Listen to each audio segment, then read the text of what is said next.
All right, ladies and gentlemen, we're live. Welcome to another episode of Tripp Smokepit. Tonight, I'm talking to author, musician's a word. I can speak. I swear to God, I promise. Shawn Crapo. Fucking, how you doing tonight, man?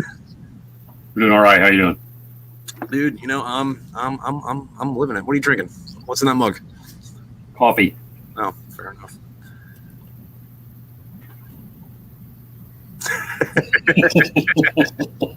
Gotcha. So I found you on, or you found me. We found each other on Twitter through Shirley Johnson. She recommended your books, by the way, when I was talking to her last week. Cool. Yeah, I recommend hers too. Can you tell me what they're about? My books under my own name, a kind of dark epic fantasy. First series I wrote is called The Dragon Chronicles, which that's kind of generic, right? And even the first couple of books are kind of the run of the mill fantasy that everybody's read, but eventually throughout the series, it gets more in depth into like science and physics and a bunch of weird shit that you don't really see in fantasy, like alternate universes and shit like that. Okay. Now would they like use like say magic to get to that, or did a wizard figure out how to make like a Stargate? Well, there's magic involved. Okay. Of course. Fair enough. And then it all kind of ties in, universal physics, quantum physics, and magic. They're all the same thing. Yeah. Well, I mean, that argument's been made where it's like if we took the technology we had, like if I took an iPhone back 100 years, they would think that I was a witch and probably burn me at the stake. So, I mean. Oh, yeah, probably. It just depends on how you look at it. But you would be looking at the cats on Facebook, so they probably think it was cute and That seemed a little hard of hearing. I thought that you said the Catholic Facebook, and I was like, yes, I'm from the future. The Catholics have this. Take me to the Pope.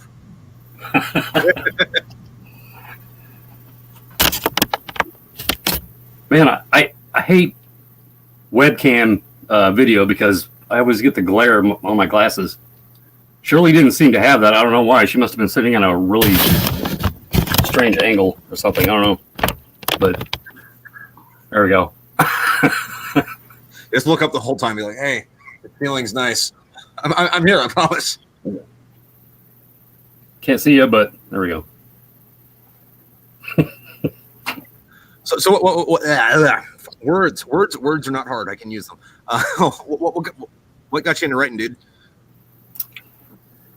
Well, for that first series of mine, I actually had that story in my head for multiple decades, probably 30 years maybe. Yeah. And during that time, I would draw pictures of the characters, draw maps of the world, and try over and over and over and over again to write, but I just couldn't. And it was actually Shirley during a what do you call an outage layoff when I worked at Caterpillar. Mm-hmm. She said, well, why don't you try writing that story? Because, I talked to her about the first book that she wrote, I Heart Ed Small. I said, that's really cool that you wrote that book. And she said, well, I know you have this story, so why don't you write it? And I actually did start writing a really strange story. It wasn't that story. I just wanted to practice a little bit. So I wrote a really weird, like journal type story, kind of like Andy Weir's The Martian. Okay. Because I had just read that, and I thought, wow, man, that was a fucking great book. So I wanted to write something like that, but it was about a physicist at CERN, the super collider in Switzerland. Yeah. Who like somehow gets sat back in time like 30,000 years ago. But, he has his backpack with his laptop and solar charger and all this stuff. So he's journaling. And every once in a while, he sees like the Bluetooth symbol like light up on the bottom there for some reason. That's really all the farther I got. I sent it to her for her to read it. And she goes, no, I just write this story that you've been talking about all these years. So that's when I started. It took about 3 months to write it. And if it wasn't for her, I probably never would have written it. All right. But I mean, yeah, that is a natural thing. You kind of like scoff at a first draft just because, like, like editing's a thing. But you kind of have to take a shit to polish the turd. Right. Like I know my first drafts are fucking terrible, and it's like, all right, so let me chisel this fucking rock out. Right. I actually did something with CERN in one of my books, except for what happened was, there was escalation between the U.S. and the Russians, and then CERN did this experiment, and it went wrong, and it blew up, and it registered as like a nuclear attack. So everyone's like, hey, so they're bombing Europe, sling the fucking nukes. And then, it went downhill from there. Well, man, that's not really far from the truth, but from what I've heard from, all these science shows I watch, much worse things can happen, like the total destruction of the universe, Or like accidentally making it fun. Yeah. Or like a black hole or something. Yeah, have you seen that stuff where like I think the Chinese like built a miniature sun in a laboratory somewhere? Yeah, I actually read that like 3 or 4 days ago, and that's amazing. And kind of scary. Yeah, I haven't had the time to read into it, so I don't know what it's about, but it's like, I mean, if they could perfect that and harness it, I mean, that could be used as a weapon against the rest of the world, China would be like the shit. Yeah. You'd have to bust out Godzilla, Hey, Japan. Yeah, I mean, although I think fucking China is probably going to be the dominant superpower in the next fucking 20 years anyway, just because, we can't get our shit together, and they, not to sound racist, but, have that fucking hive mind. The what? They have a hive mind. Oh, yeah. I mean, not like literally, like, there's like a clean Chinese person sending out thoughts and shit, but like, they do have a little bit more of a sense of like, hey, listen, we're the Chinese, we're gonna fucking do this, and like we're like, hey, we're Americans, we're gonna do this. Hey, fuck you. So. Right. Well, we have this very like you said, hive mind. It's like a unified communist. I don't know, alien queen kind of hive thing. Yeah. I mean, and it's working for them. Like, maybe not the people. Like, I mean, it would suck to fucking live there, but like the states got their shit down. So, yeah. When I was watching Shirley's episode, I noticed that Morley patch. Yeah. That's from the X-Files. That fake. Actually, a few other shows too. Yeah. William Shatner was, or they smoked him in the Twilight Zone too, and a few other shows because they didn't want to give Marlboro the royalties for using their name. But that's what I forget what the guy's name was, but he was investigating the lone gunman. He was played by Michael McKean, who played Lenny on Laverne and Shirley. He smoked those, and the cigarette smoking man smoked those also. Yeah, and like the cigarette smoking man's like one of my favorite fucking bad guys, just because like he's this persistent threat. It's like never the direct threat, but he's like the precursor or the man behind the curtain. Like he's almost like the devil. Right. Definitely deep state. Oh yeah. And then like I did like it when Michael McKean showed up, just because like you didn't see, like I don't know if he's doing anything anymore, if he retired, or if he's just doing small stuff, but like I always liked him when he'd pop in and like be the bad guy for like 5 minutes and then like fuck off and like who was that guy doing here? Well, he's doing lots of things on Twitter, mostly insulting, his fellow Americans. Oh well, shit! Like part of me kind of wishes that I made a troll account to do that, just for the fucking followers and the likes, man. Like that could have been lucrative. I've done that a few times, yeah. But always got busted. Yeah, no, but like I do kind of wonder though, like what are these people going to do now? Like now that they don't have Trump to hear about anymore, like did Biden put these people out of a job? But who? Like so, like there's a lot of comedians, like YouTubers, social media personalities, where like their whole existence is fuck Trump. Like they don't have any substance beyond that. But now that Trump's gone, it's like they have to go get like real jobs now. Like Alec Baldwin. Oh god, dude, what happened to Alec Baldwin? Like he was great in the fucking 80s. Like I fucking love The Hunt for Red October, man. Like what happened? I don't know. The strange thing is, his brother Stephen was a very avid Trump supporter and, Republican. Didn't know that. So I have no idea. Huh. But then again, I'm fairly conservative, more of a libertarian, small L, and my sister is she's pretty liberal, but she's my sister, so I can't punch her. Well, although I have before, she's punched me back. She kicked my ass a few times. Well, I mean, like if you haven't done that, are you really siblings? Right. I mean, but the other thing though is like libertarianism is kind of like a conundrum, just because by virtue of beliefs, if you join the Libertarian Party, you're not really a libertarian anymore. That's what I believe. I've always thought that the entire point of libertarianism was to avoid, an organized party. That's the way it used to be. But my girlfriend is a official libertarian. Yeah, has been for quite a while. She's ran for office a few times, and we kind of argue about what libertarian really is. Right. But that's pretty common among the actual party. Nobody ever agrees on anything except for that main thing, the non-aggression principle. Yeah. Everything else is, you can argue the hell out of it. Doesn't matter. Yeah. Well, I mean, like, at the end of the day, though, like, no one is ever going to vote for an independent. Like, even like a big L libertarian, like, even if it's just for the sake of like trying to enact change, like, you do have to join the party just so that you can get into some office somewhere. Yeah. So, I mean, like I said, conundrum. Well, I thought what was strange about the last election, Jo Jorgensen, the woman who ran as president of the Libertarian Party, she's a doctor, she's very good, decent, honest person. Eloquent speaker. Yeah, very, very. And she got 1/3 of the votes that Gary Johnson did, who was a blubbering moron, in my opinion. That's why I didn't vote for him. I voted for Trump in the 2016 election. Yeah. I just could not bring myself to vote for Gary Johnson.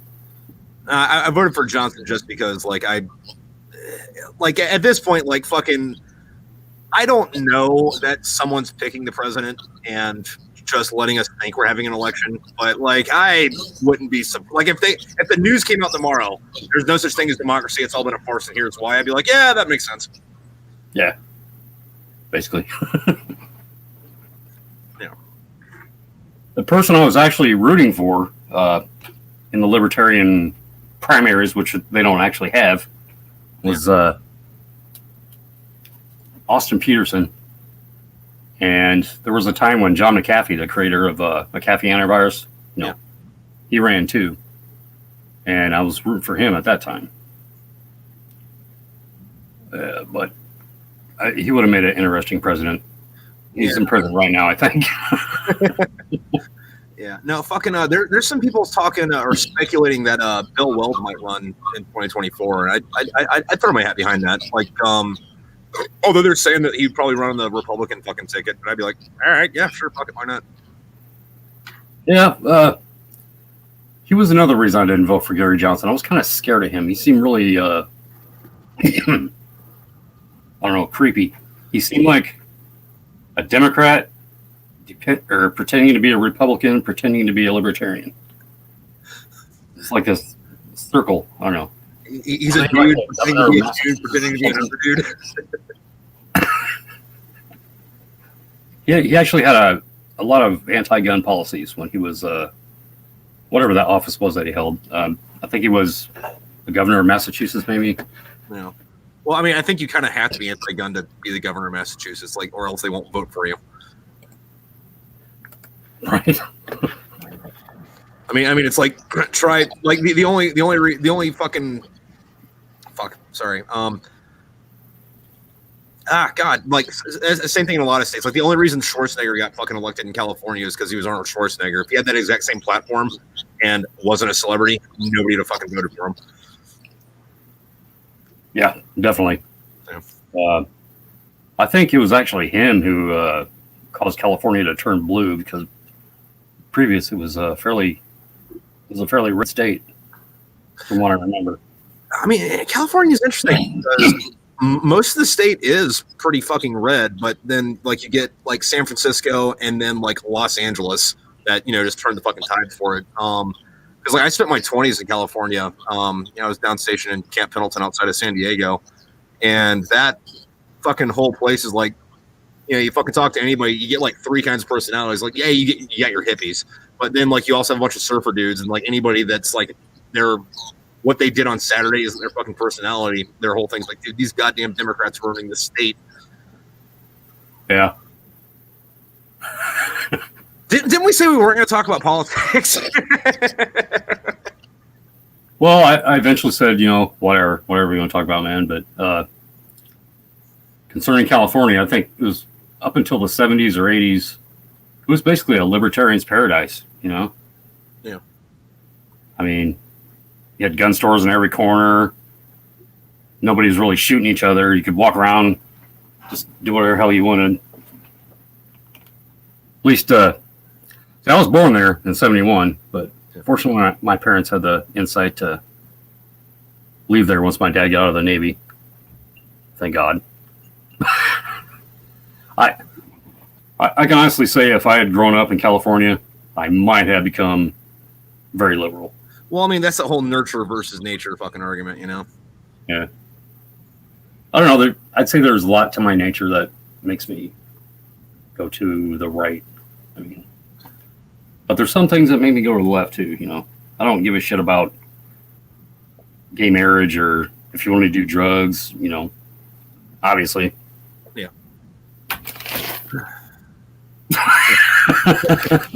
Yeah, no, like my thing on that is like, listen, like you're an adult. I don't want you to tell me what to do. I won't tell you what to do. Can we just be cool? Right. Can we be cool? That's the way I feel. And then, like, I think that should be a bipartisan fucking thing. And that the only reason that the Democrat Party and the Republican Party should exist at all is determining what we do with fucking tax money. That should be it. Yeah, and all they seem to do is just try to outdo each other. How can we screw Americans more? Yeah. Democrats will do something and Republicans will do something else that's worse. The Democrats try to top them. It's like none of them really care about the American people except for a few rare ones like Ron Paul and other independents. Yeah, that's all cronyism and fucking corruption and shit. Like they don't care about, like, they only care enough about you to get your vote. After that, they're listening to the people that fucking contributed to their fucking campaign fucking manager, or contributed to their campaign to get the fucking ad on TV to get them fucking elected in the first place. Yeah, you don't hear a lot of Democrat support for BLM anymore. Yeah, no, well, I mean, it's not February and no one got shot recently, so why would you? Exactly. I noticed you have a orange amp head back here. Yeah, I got the cabinet over there. Oh, yeah, it's behind you. Okay. Yeah. What is the brand name of the head that's under the orange? I can't read it. Oh, this one, it's a Bugera. Bugera. Yeah, I think they're Italian. I'm not sure, but it's like a fucking 80s tube amp. I bought it when I caught up here. The thing fucking sounds like fucking butter, and I got it for like $150 because I was fucking around on Facebook Marketplace, and this dude's like, my wife's making me get rid of this fucking. Whoever wants it, fucking give me an offer. I'm like, I'll give you $150 for it. Thinking he's gonna tell me to fuck off. He's like, meet me here. So I go to this fucking chiropractor office, and the dude's like, hey, I'm looking for whoever. He's like, oh yeah, hey, what's up? You have an appointment? I'm like, no, I was talking to you on Facebook. And he goes, oh, yeah, dude, things out back. Meet me out back. So fucking they're $150 at him, and I got a fucking badass fucking tube amp from it. Right on, man. Yeah, fucking I picked up a Marshall JCM 100 off of a Guitar Center website for like $75. Nice. And then I had this old crate self-contained 212 combo amp, and I blew some shit on the inside of it. So I took the guts out of it and just turned it into a cabinet for that Marshall.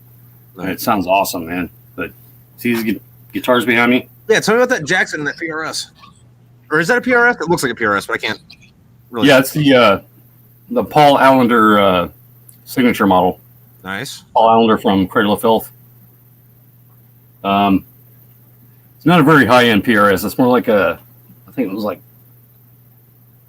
a little under $1,000 when it was new, but I picked it up for $300. Nice. Facebook Marketplace.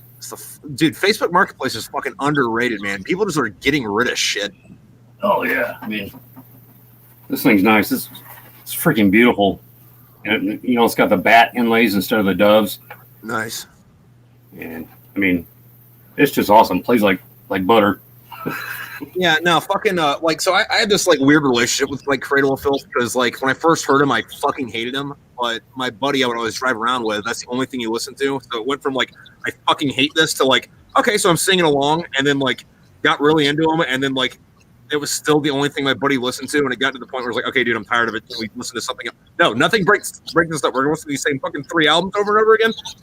Ah! First time I heard him, it was kind of at random. I was just walking around the music store back when there were music stores. And I wanted to hear something new because, you know, I've always been a classic metalhead. Yeah. Nothing too heavy.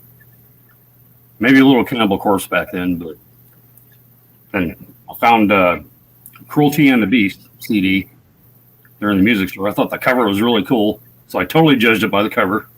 Dude, fucking, I found so many good fucking albums growing up that, like, hey, the cover's cool. Fuck it, let's go. Like, right. Like that's a lost thing now. Like now you don't even see the fucking album cover till you fucking download it off iTunes or go on Spotify.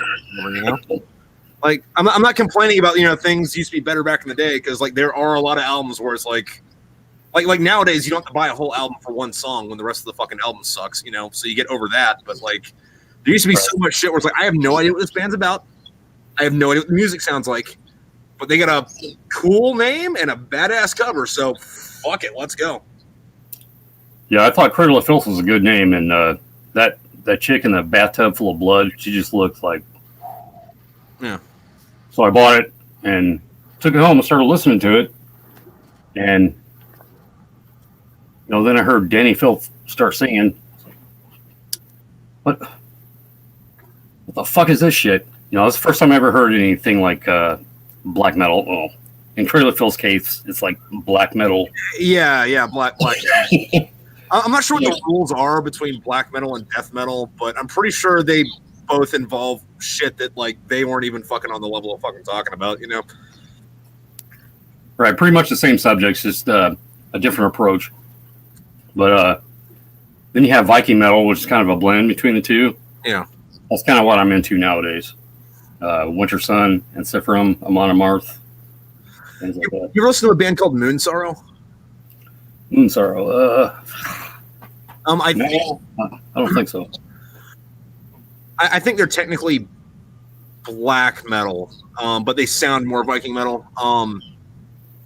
The thing about them though is like I fucking kind of think they're a little bit of a pain in the ass to listen to sometimes, just because like I went to download one of their albums and it was like, hey, so this is taking forever. Why is it taking forever? There's only 2 songs on this album. Both songs were an hour fucking long. And it's like, dude, please, just let me listen to the fucking song, dude. And then like one of the songs, like the first 5 minutes is just the sound of someone walking around in the snow. But like they're from either Finland or Norway, so it's like, well, I mean, sure, guys. Sure. Well, all the good ones are. Yeah. Do you know how an immortal cleans himself? Say that again. How does an immortal clean himself? How? He takes a bath. No? Okay.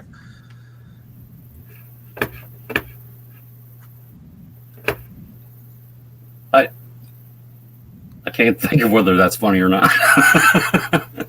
I mean, literally a bath. Like the band Immortal, their lead singer's name was a bath. Oh.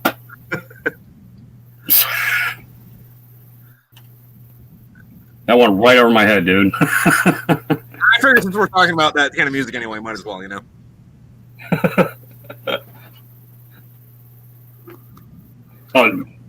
What is the actual? Want to know about Jackson here? Say what? Did you want to know about this Jackson? Yeah, tell me about it, man. This is a new series that Jackson came out with. It's called JS22, and they're actually producing dinkies under this brand. They used to have a $150 line of guitars, which were decent. You know, they were shit basically. Yeah. These cost $200. And unlike the lower end, you have the shark fin inlays and the actual bevels on the body. Yeah. And it wasn't bad when I got it, but after a little tweaking, I'm actually a 30-year experienced guitar tech. Nice. I mean, well, I mean, most guitars, like you can make them fucking high-end guitars with just a little fucking. That's look at that action. That's some nice action. That's nice And action. this thing plays really well. It's tuned down to D, standard D, for my death metal songs. All right. Yeah, no. So speaking of like shit guitars, fucking like my favorite guitar is I bought a BC Rich Mockingbird for $75 at a fucking like bronze series, and it was already beat up when I got it, But I bought it to take on deployment, so like if it got fucked up, I'm out $75. I'm like, God, no, Right. And I played the thing on fucking 5 fucking continents, and then it got to the point to where like I wore some of the frets out on it. I took it into a luthier, and I was like, "Hey, I need these frets replaced." He's like, "Dude, just buy a new guitar. Like buying this guitar again would be cheaper than me fixing these frets." I'm like, "All right, so here's a picture of me playing in Asia, and then Africa, and then the other side of Asia, and then Europe." And he's like, "Fine, I'll fix your goddamn guitar." Well, you can turn a shit guitar into a friggin' masterpiece if you know what you're doing. Like this other one I have.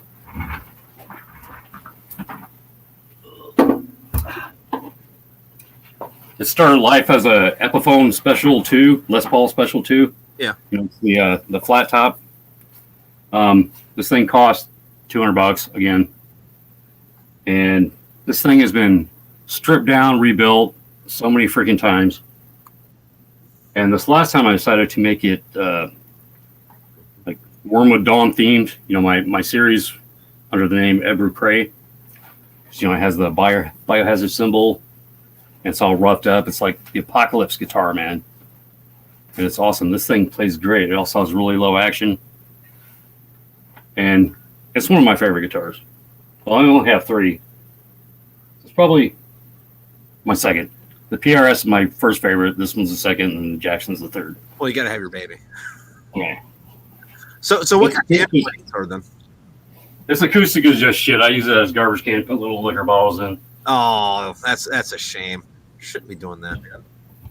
Well, it's a Mirage. It's not like never mind. So what got you into playing guitar, man? When I was 14 years old, I was at the creek at our local park in this place called South Shores in Decatur, Illinois. Yeah. And these 2 guys came up named Ryan Grimm and Jason Mueller. And this guy, Ryan, asked me for a cigarette, so I gave him one. He pulled out a full pack and stuffed it in there. Dick move. Well, we actually became friends. At that time, more Ryan than Jason. Yeah. But Ryan played guitar, Jason played bass, and Ryan had this Les Paul, I think it was a Lotus or something like that. And I thought it was so cool, so I begged my parents to buy me a guitar. So my dad went to Sears and bought me one for $75, which he ended up smashing over the coffee table a couple years later. Oh, huh.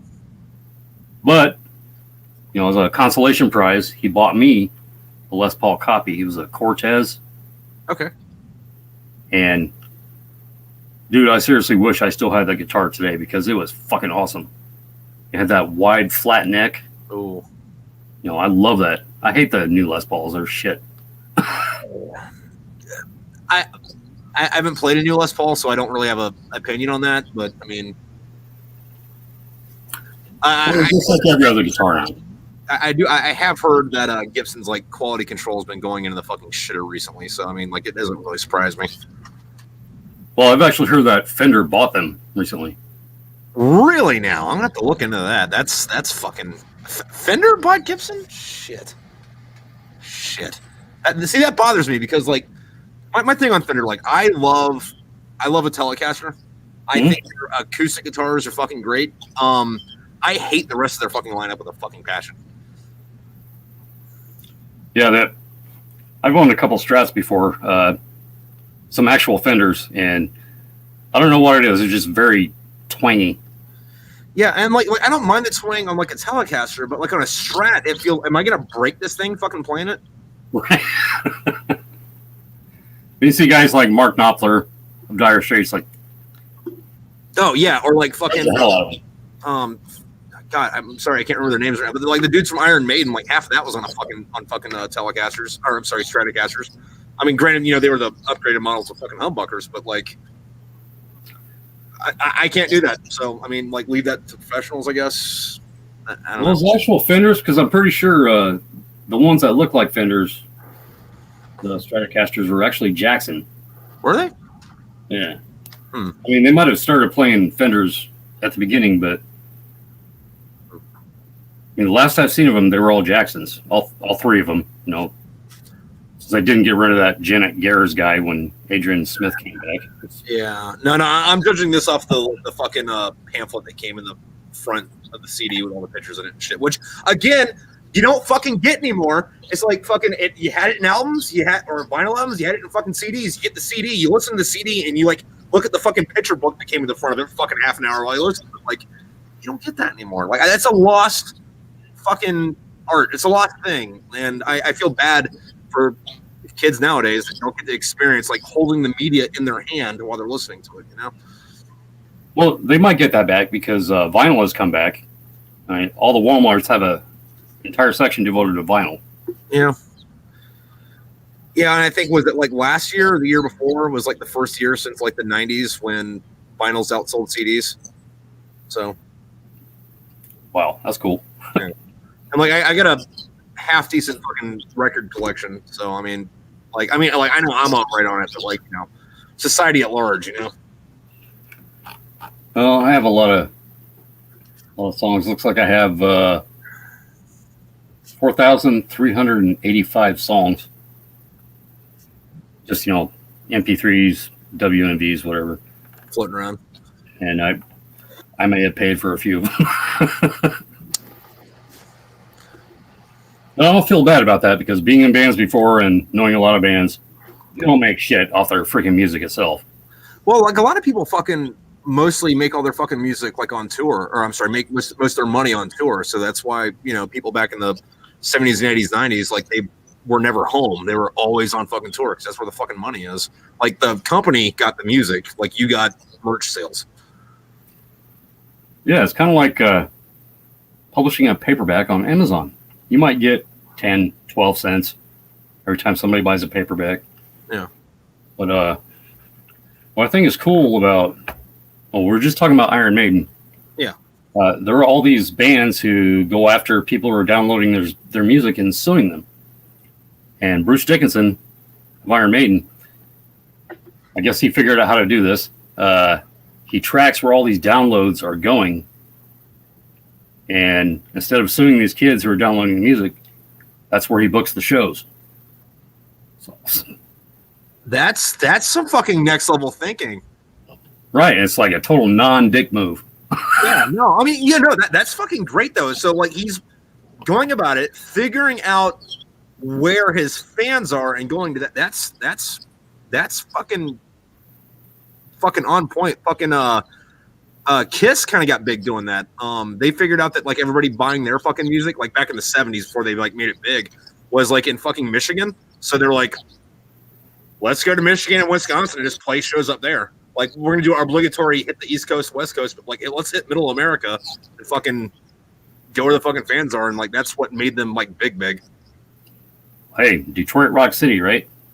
Yeah, which is a fucking metal fucking song because like if you listen to it, like the song's about getting killed in a fucking car accident. It's like write a song about that. That's so metal, dude. Yeah.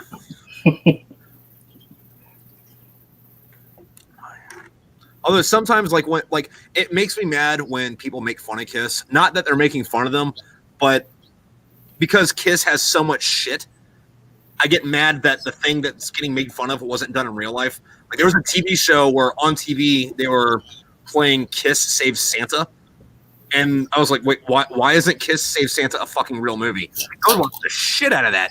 Why are you fucking teasing me like this, man? I love Kiss. I love Santa. I remember that. Oh my god, that's so obscure. That's even more obscure than Phantom in the Park. I still haven't seen that. I know what it is, but I haven't seen it. Well, you can just say that Paul Stanley is the worst actor ever. But that's I think that's where Gene Simmons got actually discovered as an actor, because he's such a great actor. If you've seen him in any movies. I haven't seen him beyond like the 3-second cameos. Well, he was in The Gate, this Tom Selleck movie called Runaway about little robots, and a bunch of other movies where you wouldn't even recognize him. I can't think of their names, but he's a great actor. Very creepy. I was listening to Paul Stanley's like autobiography, like the audiobook, which was neat because like he actually, fucking read it himself. And he had this really interesting story in it where he was talking about like when he was in his like senior year of high school, he got a draft notice saying that he had to go join the army and go to Vietnam. So he like goes to like try to join the army, and he like goes through all his medical shit. And they're like, yeah, you can't join the army because you're legally deaf. And he's like, what the fuck do you mean I'm deaf? I can hear you. And he's like, and the army's like, no, you're deaf. Go home. So he goes home to his parents, and he's like, hey, Mom, Dad, why didn't you tell me I'm deaf? And they're like, we didn't know you were deaf, but cool that you don't have to go to Vietnam. And then since then, like apparently like he's felt bad about like not being able to like do his part or whatever. So they hire veterans almost exclusively as fucking roadies. Oh yeah, they're very patriotic and cool. And interesting fucking like story. Like you don't hear a rock stars a lot, Yeah, except for people like Ted Nugent, who's he's got good values. He's just kind of a dick about everything. Yeah. He needs to chill out just a little bit and try to talk to people on their own level instead of trying to be up here. And I love Ted Nugent, but he just needs to chill out a little bit, Yeah, and it's one of those things where it's like, hey, listen, Ted, you fucking dick. I got something to say to you real quick. And then like you listen to Stranglehold and you're like, fine. Fine, Ted. Fine. Which, fun fact, that's not even him singing on that. But tell me about these bad boys. All right, this is my first series. It's 5 books. The first one, these are actually the first editions. I changed the cover art on all of them, and I actually rewrote the first one. So there's a second edition. I'm not real happy with the original artwork on any of the books. I think that one's kind of cool. Did you hire someone to make this for you, or did you grab stock imagery and do it? No, I do all my own artwork. Oh, nice. Even better. In my third series, I actually, with the new Kindle lending library and something called KENP, you get paid per page read. So I thought, hey, I'm going to make a bunch of pictures, black and white pictures, distribute them throughout the book. So, hey, this has pictures. I'm going to flip all the way to the end. Exact same thing, dude. Exact same thing. Oh, I forgot you were an author too. You probably know all about it. Oh yeah, no, dude. Like that's one of the reasons I wanted to fucking talk to you, man. I'm trying. Like, listen, I have a meager at best fucking following, but like, if I can get one other person to like read your shit from watching this, like, mission accomplished. Like, I'm having a good time fucking talking to you. This is my excuse to fucking drink right now. And if we're talking about books and it fucking gets some shit out there, fucking everybody, fucking. I'm not saying go read his books, but at least go fucking check out his fucking page, man. Shit. Well, I don't have any books in my second and third series, but the second series in that universe is about a character that's introduced in the very first book, who's the queen's bodyguard, lover, and at the end of the first book, you discover he was also actually an assassin at one time. So, and that becomes more prominent in the series. But I decided to write a second series, starting with him as a teenager. You know, how he learned how to become an assassin and kill and all this stuff. Then my third series is like it takes place 3,000 years before the first series. It's really hard to explain. And is this the same stuff with a guy that got like shot back in time with CERN? No. Oh, okay, all right. No, it's just regular fantasy. I just went back in time to explain a few things that were left kind of unfinished in the first series. And it was, I think when I was writing the fifth book in my first series that I started the Wormwood Dawn series. Oh, yeah. And this wasn't actually meant to be a published story. I started writing it as practice for like contemporary type fiction, you know, modern world. So I decided to write about something I knew all about, which was alcoholism. So it was just going to be a story about a guy going through DTs, you know, the shakes. Yeah. And I decided to turn it, you know, just keep going with it, turn it into an apocalypse series. And the inspiration was actually something that was going on in my life at the time. When I was living with my girlfriend in her house when we first met. It was a beautiful house out in the middle of the woods. So totally secluded. It was big. It was awesome. But then NDOT, Indiana Department of Transportation, wanted to come through and expand this highway. So they commandeered through eminent domain all these houses, including hers. So to me, that was kind of like a apocalypse, end of the world type scenario. So I just injected that emotion into what was going on here. So our main character actually lives in our house. And he may or may not have been based partially on me. Author inserts are a thing. I know all about that.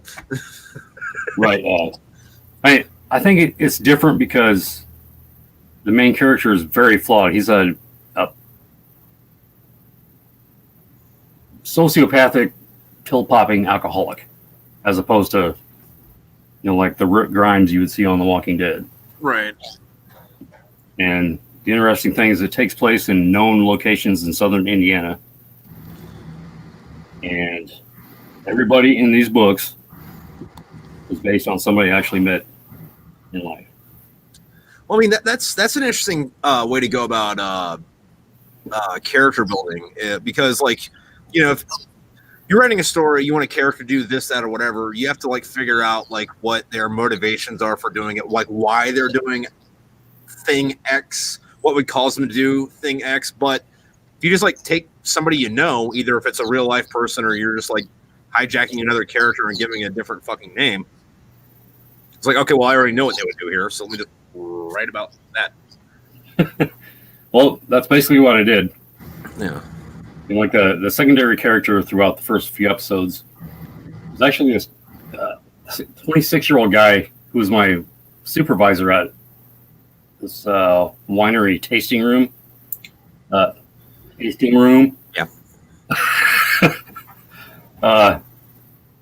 He was pretty cool. He was an alcoholic, but he preferred wine, and he smoked weed. And I don't smoke a lot of weed because it gives me panic attacks. Yeah, no, fucking, I don't smoke because when I do, I either immediately go to sleep or the thing behind the shadow behind me in the mirror is trying to kill me, and I have to go hide because, like, it's gonna fucking murder me. Like, either dead asleep or super fucking panic attack. Like, no mid ground. Well, yeah. In my case, it's I don't get any thoughts like that. It's just like a physical sensation. My heart goes up to like 180 beats per minute, and I'm like. But if that ever happens, all I got to do pick up one of my friends here, play for about 5 or 10 minutes, and I'm cool, man. It's all good, dude. Yeah, all right. Yeah. So fucking. Ah, goddamn! I had a fucking thought. The thought fucking lost me. Oh, since you are a musician and since you write books, you put any music into your books? This last book in the third trilogy, the third series, which is actually a trilogy, I began the book with a prologue called "The Fierce, the Black, and the Wicked." If you're a metal fan, you might recognize that phrase.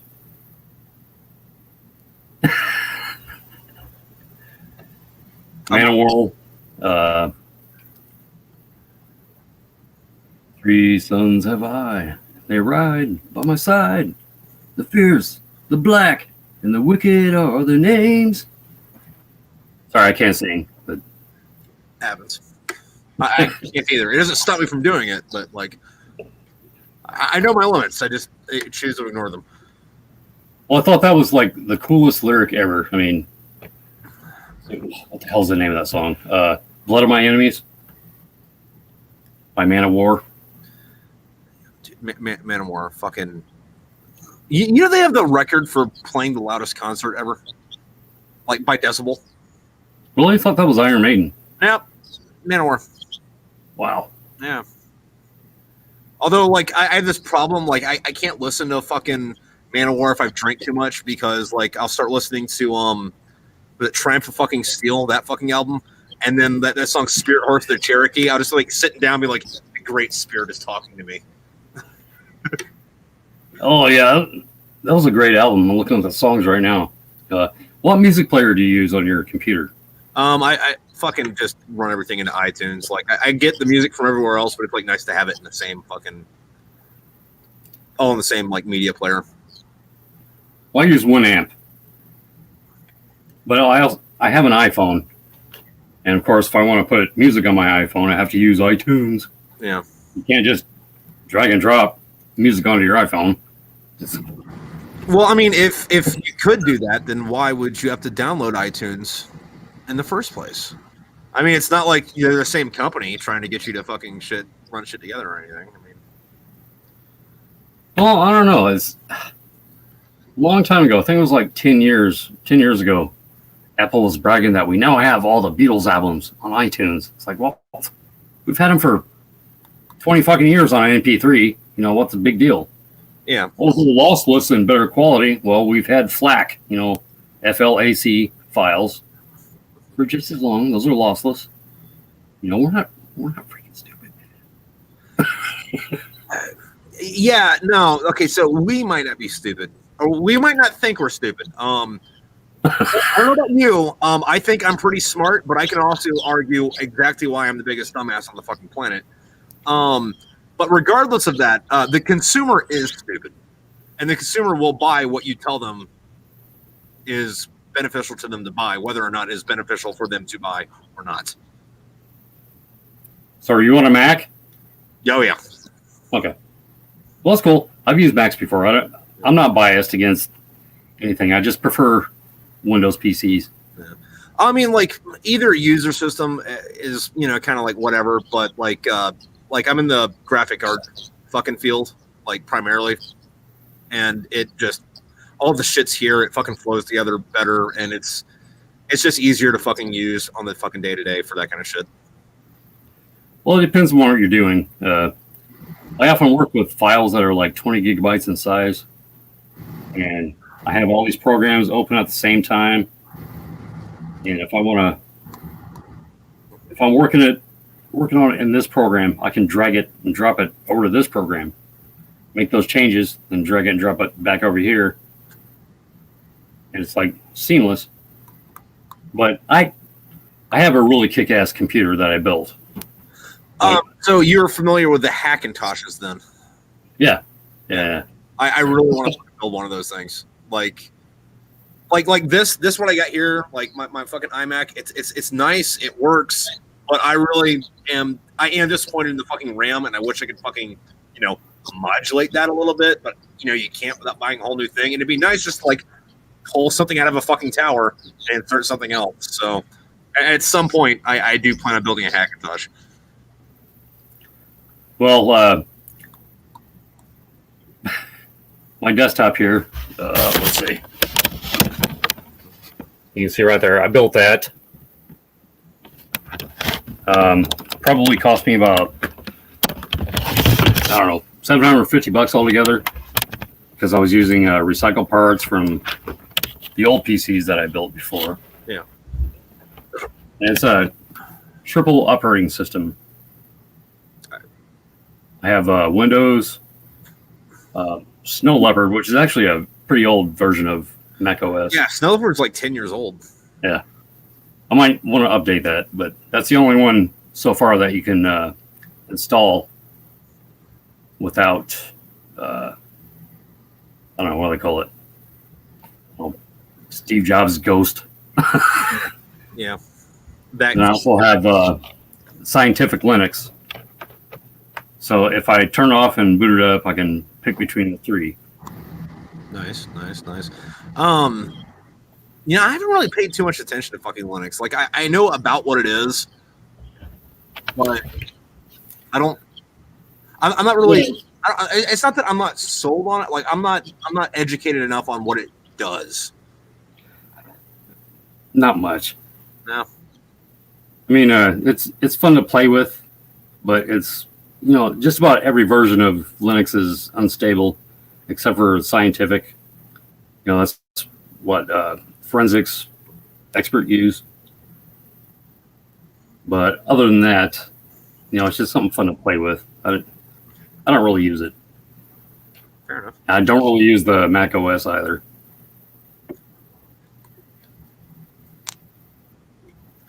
I don't have any reason to.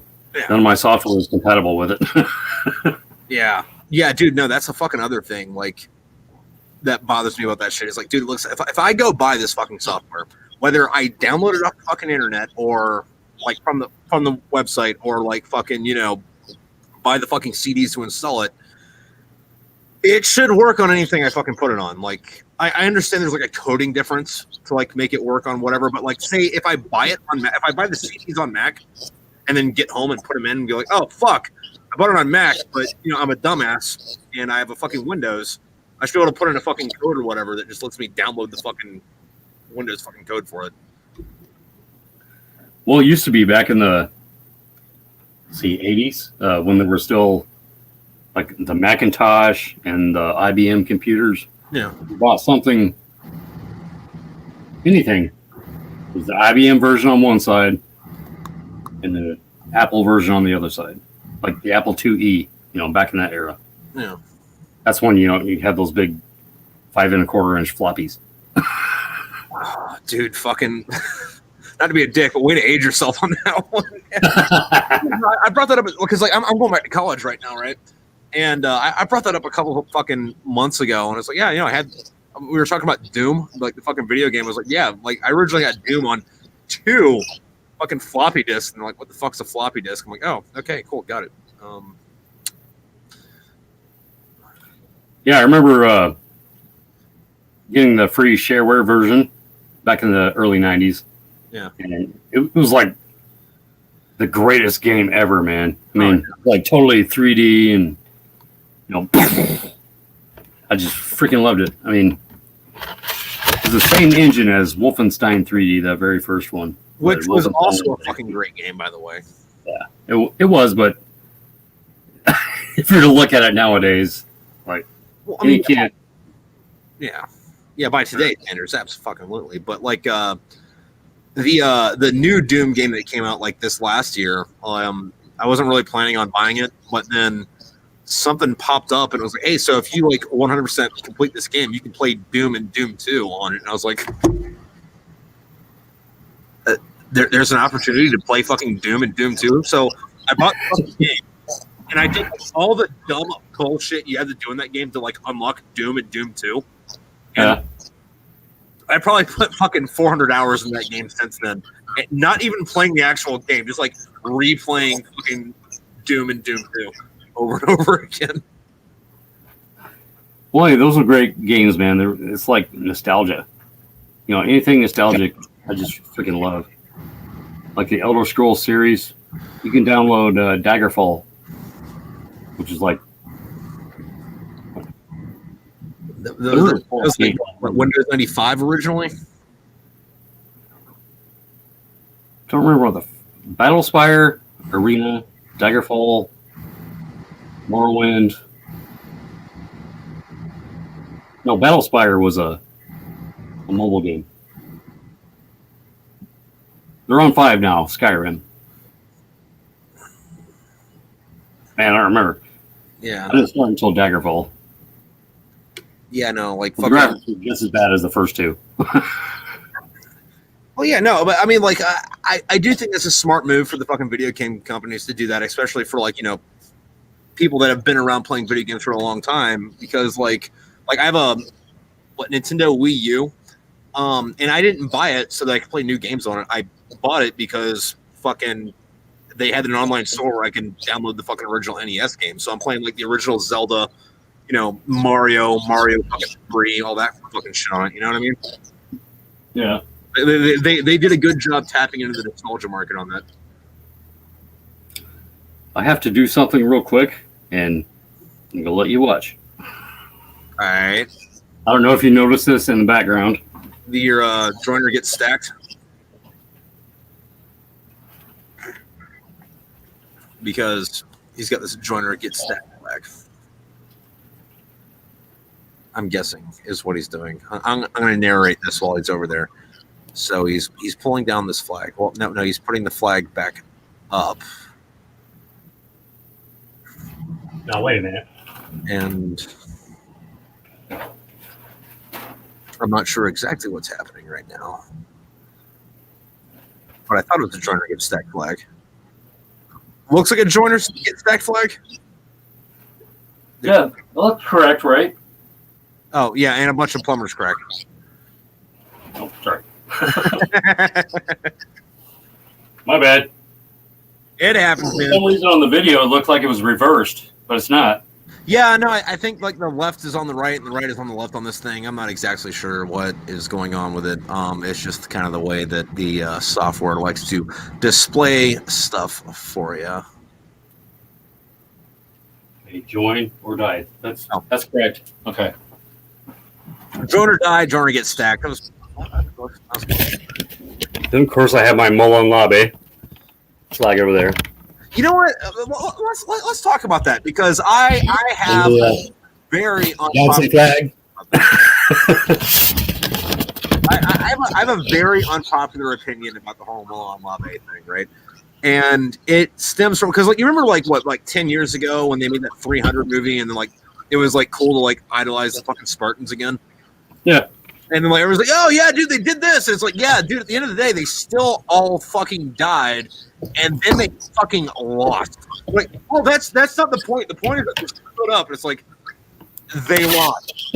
Persia didn't get to like invade Greece. Like that war went on for like 10 years after that. I don't think that one battle was the deciding factor in that. But like, okay, they're like, man, fuck you, and it's like, all right.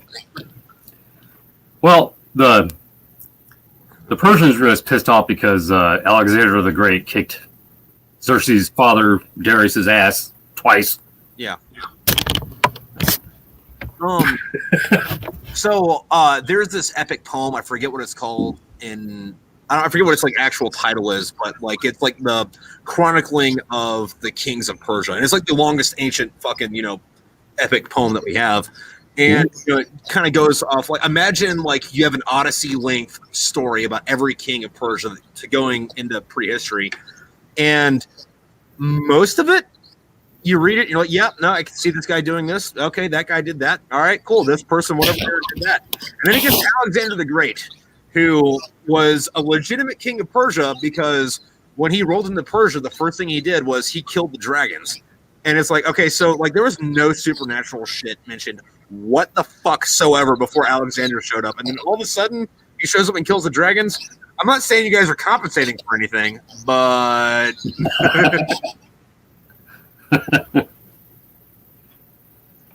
well, that kind of reminds me of the story of St. Patrick when he killed all the snakes in Ireland. Yeah.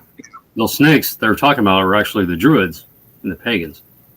Yeah. So, you know, St. Patrick was basically a murderer. Bring in the love of Jesus Christ into these two islands. Screw your nature shit. Here we go. You know, it's funny because like there's this other guy I talk to on here every once in a while. He's got some good books.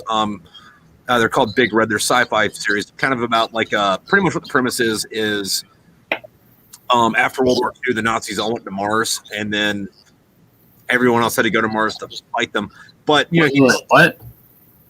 The Nazis on Mars? Yeah, and then we had to go to Mars to like fight them or whatever. You know, sci-fi books. They're good. They're good reads. Right. But you know, the guy lives in Dublin, and I fucking love him to death. But it's kind of funny because it depends on what day you talk to him on whether or not fucking it goes down like that. Because like sometimes it's like, yeah, dude, fucking Ireland is where it's at, blah, blah, blah, whatever. And we've always been the Irish. And the other hand is like, listen, you don't say St. Patrick, you say St. Patty's because he's a goddamn saint. You fucking understand me? It's like, so which Don't you be talking bad about St. Patrick, eh? St. Patty. I'll teach you about yours. St. Patty. St. Patrick is what this fucking filthy British call it. Like, okay, gotcha.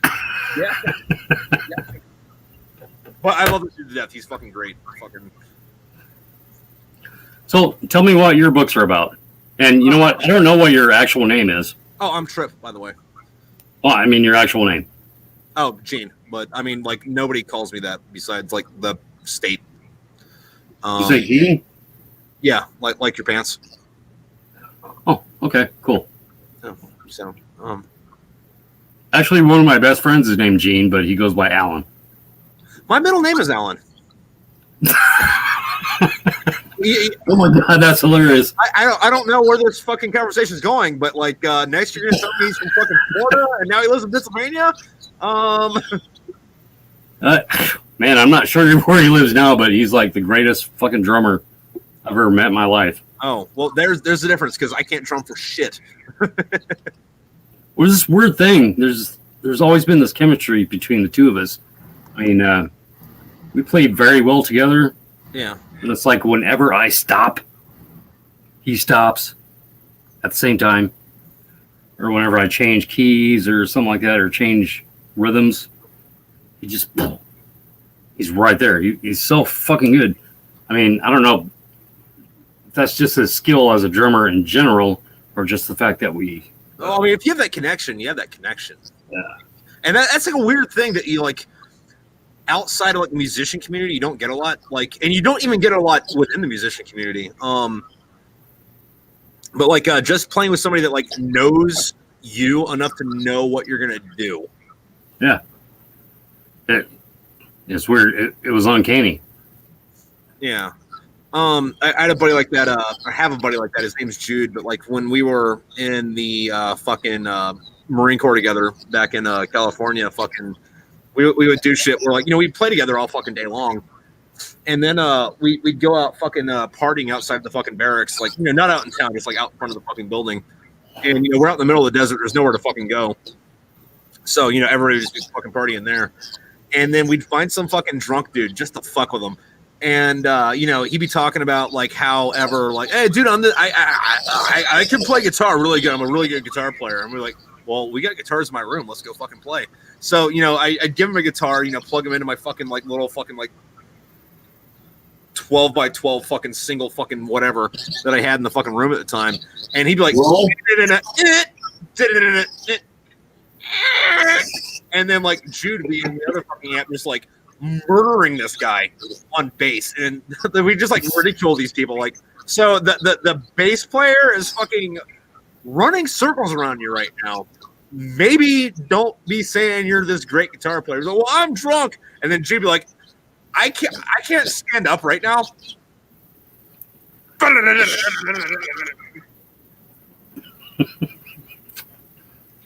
The biggest complaint I always had with playing, with a bunch of guys live is the drummer's always too fucking loud.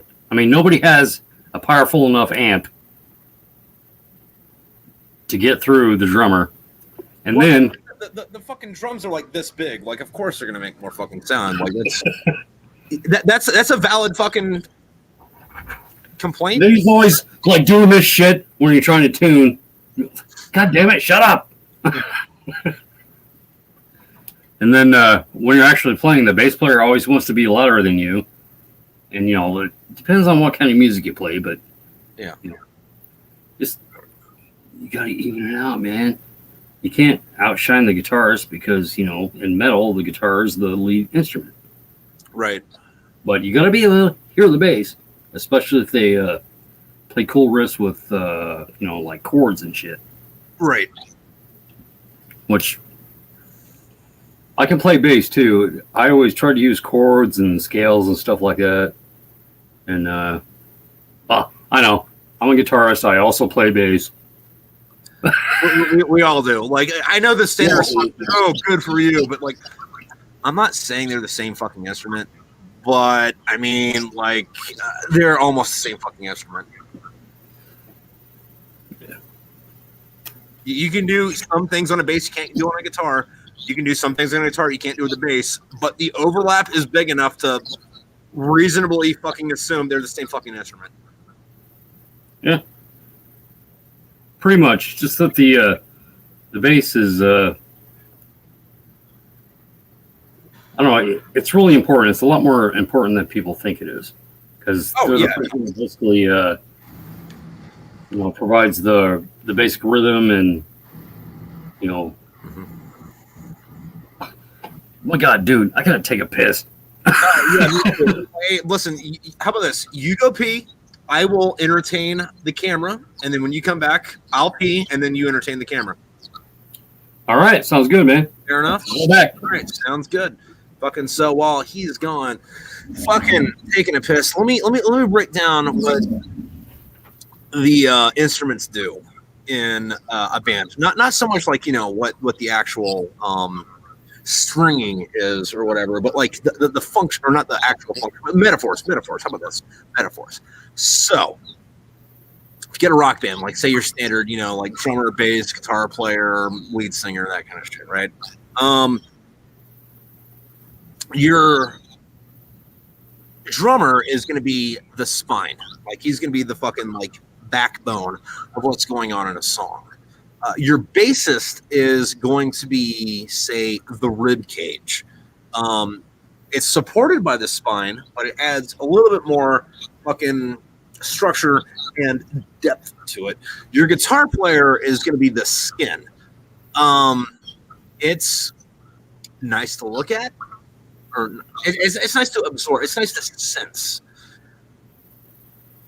But at the end of the day, if you cut it off, you're going to be in pain, but you're not going to die from it. You might die from it, but like, it's not going to be an immediate death. It's going to be like slow. You're going to be in the fucking hospital. They get you pumped full of a bunch of shit. And then like the lead singer's your nip nuts. Like, hey, dude, it's nice that you're there. I kind of like to fucking be involved in it, but that's all it is. Anyway, Shawn, your turn. Dude, I came back and opened up my curtain and I almost ran right into the fucking sliding glass door. Well, tell these people about it. I'll be right back. All right. Hey, people, what's up? Well, like I was telling him earlier, this is my Jackson. This is my PRS, which I'm pretty proud of. It's a very expensive guitar, which I picked up for $300. You can believe that shit. And this one here is based on my book series, Warm at Dawn. I call it the Apocalypse guitar. And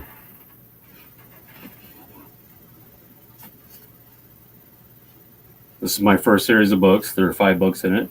You can find them on Amazon, as well as my other books by Edward Cray, Maybe we'll talk a little bit about Edward Cray when he comes back. But these are his mind books. There's like 11 episodes so far, and I'm working on episode 12 right now. And each one of these collections, these big, thick books, contain 4 episodes. I think the first 4 episodes are the best because they're like really freaking creepy, especially the last episode. And throughout the whole thing, the first 4 episodes anyway, there's a serial killer. Even in the apocalypse, weird shit happens. So the serial killer is stalking our 2 main characters during the first 4 episodes. And I actually had, hey, you're back.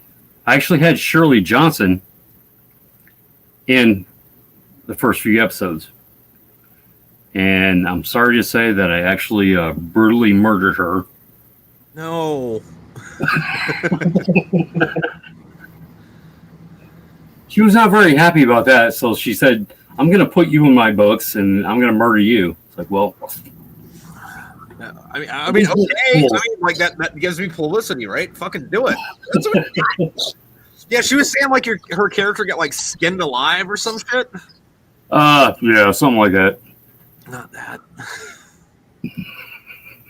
Well, I mean, did whoever skinned her alive at least like make like a skin suit out of her and like dance around listening to Goodbye Horses, going, "Would you fuck me? I'd fuck me."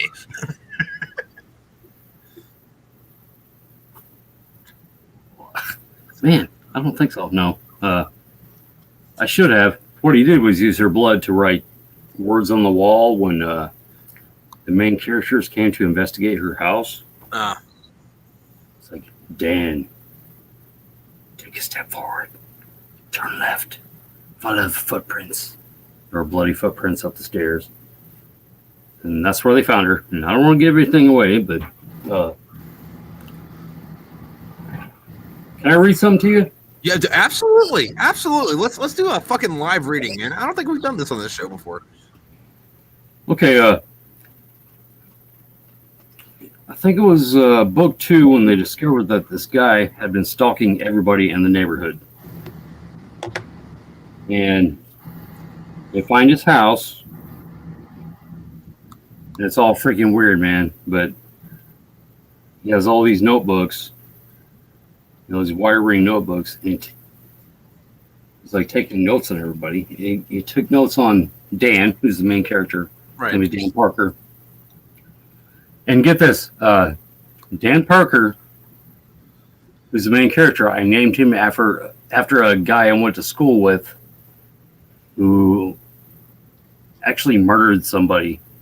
Some girl shit. And buried him in his grandma's backyard. All right. But he's supposed to be me.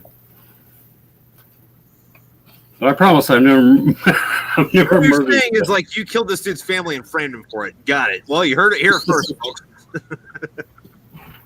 Okay, as you can see here,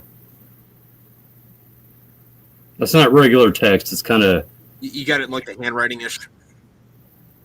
Yeah, it's like a font called Creepy Girl. It says, subject, resident, Daniel Adam Parker. This is the serial killer's notes. Date of birth, 6/3/71. Place of birth, Fresno, California.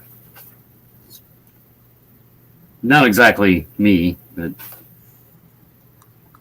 white male, approximately 5'9", 140 pounds. Complexion varies by season and frequency of inebriation. Fair enough. Long dishwater blonde hair. I used to have long hair. Facial hair varies. No regular pattern of shaving. Blue eyes. Unhealthy but fully present teeth.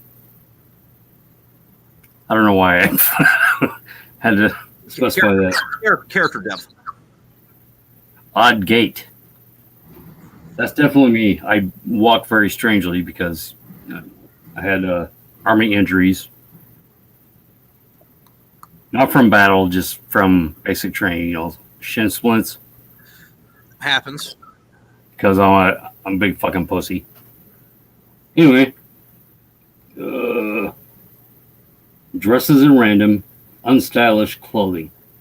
Maybe stronger than he looks. I was at that time. Personality. Withdrawn, quiet, possible sociopathic behavior. Does not appear to have social anxiety, but does not like other people. Chronic alcoholic. Frequently seen with beer and or hard liquor.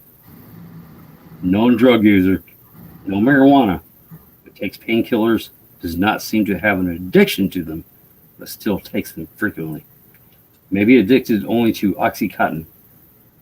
Likes guns. Seems to prefer large caliber bolt actions. Does not leave house very often. Grills often. Good opportunity. Modus operandi. Better to gain confidence through drugs or alcohol and perform blitz. Would be fun to feed oxycodone, then watch him withdraw over and over and over again until he begs for mercy. Update. Only known associate, quote, quote, seen next entry.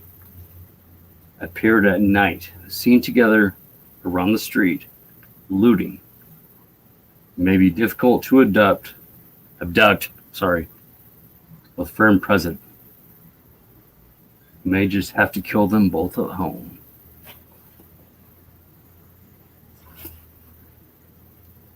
The second thing is the entry about Drew, the secondary character, the guy who I told you I worked for.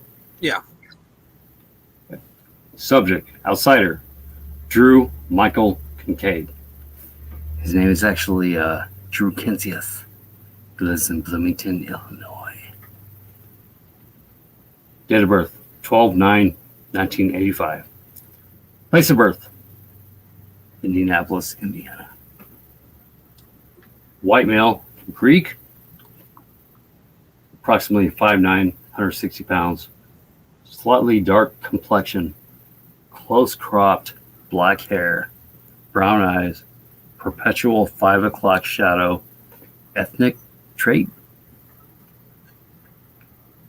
slightly stylish clothes but not too flashy, glasses, walks with a nondescript gait. Personality, outgoing, social. No idea why he associates with Dan. Drinks, smokes marijuana, does not appear to use other drugs, non-serious demeanor, possible sociopath. Modus operandi, will probably have to kill him outright. Can't think of anything fun to do with him. Showed up at previous entry's house on night I was planning to take him. Ruined my plans. Will seek revenge. Bleeding, maybe. Beheading, maybe. There you go. It almost sounds like a noir novel, like one of those fucking books from the fucking 30s. Or, it's about like a detective and breaking everything down for you. You know what I mean? Well, the thing about the first episode is it kind of centers around this serial killer. And episode 4, 1 through 5 of the episodes of this book are recorded on audiobook, on Audible, by this guy named Clifford Edwards. He's really good. Yeah. And he reads the serial killer's lines so perfectly because he eventually becomes infected. So when he talks about the guy, when he reads his lines, his voice sounds like this. He's really good. It's really fucking scary. So, speaking of that, though, fucking, what horror novels have you read or gotten into? Like, or horror movies, like just kind of like as inspiration for that, because you gotta pull that feeling from somewhere, if not something you've experienced yourself. I've read quite a few Stephen King novels, Dean Koontz, but there's this very, very talented writer who's a Native American. Let me see. I have two of his novels right here. His name is Owl Going Back. Okay. He has about 5 or 6 novels out. He's very good. The novels are very scary, and they incorporate obviously Native American legend, Right. which actually is not very different from everybody else's legends. Well, I mean, like if you really look at it, like there's only like 5 or 6 different stories, and out of these 5 or 6 different stories, there's only like slight modifications of them in it. Like, and like as an author, your job, or I guess your function, is to take these 5 or 6 stories and make it seem like it's something new. Yeah. Yeah, that's basically what I did with my novels. I just took basic things from everybody else's mythology and made it my own. Yep. Same here. Same here. Like one of my books, it's straight up just it's literally just Macbeth, but instead of like the King of Scotland, it's a fucking space pirate. Well, in my books, I basically took every pantheon from every religion, blended them all into one, just made it whatever. Well, you know what's kind of weird about that is like when you talk about like blending deities from different mythologies and religions, or however you want to label them. One of the things that I think is really weird about that is like, what is it? So, before like we got like telescopes and figured out how like outer space kind of works, we had like 5 planets. We had like not Venus, sorry, Venus, Mercury, Mars, Jupiter, and Saturn. And no matter what culture you go to, that planet was named after the same god, more or less, like Mars, right? Roman god of war. I forget what the Norse called them, but it was the Norse named that red dot in the sky after their god of war. The Chinese named that red dot in the sky after their god of war. The fucking however many fucking cultures in Africa and or the fucking Native Americans named that red dot in the sky after like a warrior deity, and I think that's fucking weird. Like something like Venus, being like the like love goddess, and Mercury being like the messenger of the gods, and Jupiter being the king of the gods, and Saturn being either the all father, or death. Well,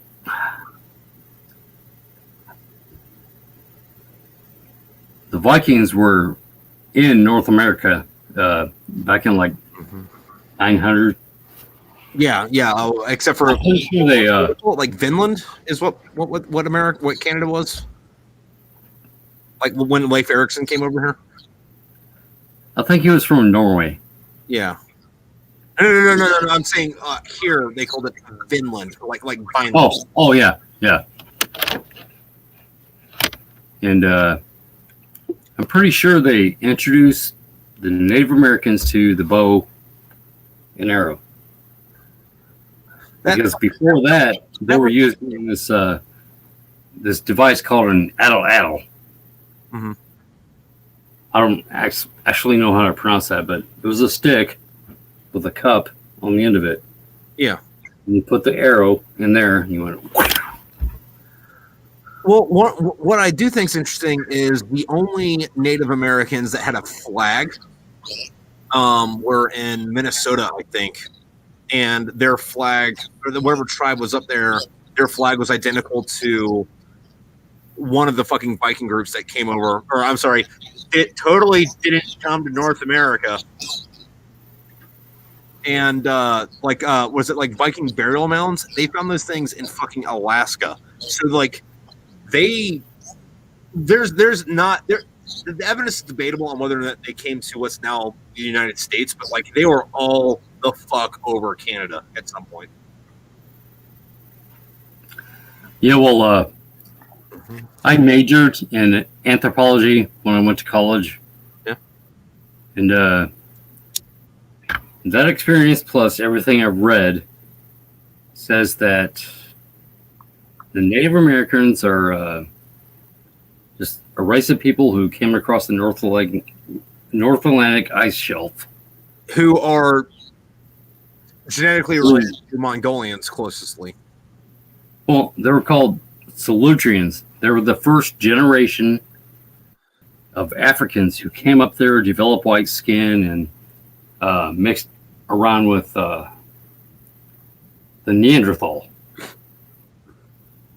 See, I always thought it was like a European thing with the Neanderthal breeds, like, and that's just because like Neanderthals didn't die out. Neanderthals bred with Homo sapiens sapien to make right, exactly. That's where we got the straight hair. Yeah, because straight hair is better at insulating against the cold than curly hair. Yeah, curly hair dissipates heat better. Is that my hair? What? No, well, I mean, no. There's a lot of other stuff with that too. Like that's my guitar head. No, there's a lot of other stuff with that too. Say Africans are taller and leaner as for like not Americans, but like Europeans are like shorter and stockier. But being short and stocky keeps heat in, but being tall and lean like dissipates heat. It's just been in this land area for so long that you adapt to either being better at taking the cold or better at being where it's fucking hot. Adaptation is what I'm looking for. That's where it gets weird, man. I mean, there's so many theories, there's so many examples of scientific evidence that nobody actually wants to look at because they're afraid if they do, they'll be viewed as being racist.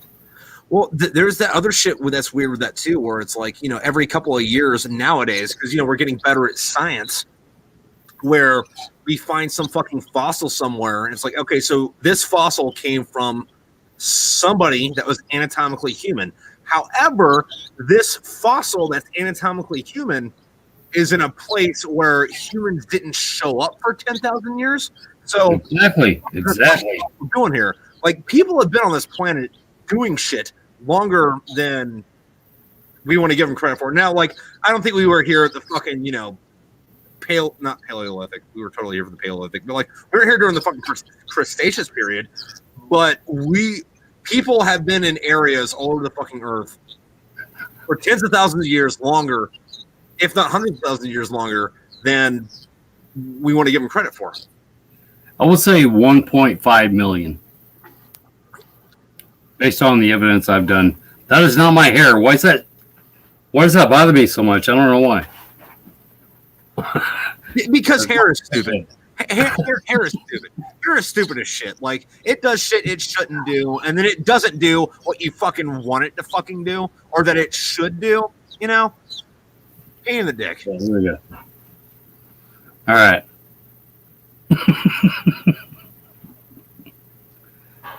Well, I've done some studies, when I was doing anthropology in college. Yeah. And I've actually read every religious text, including the Quran. And look.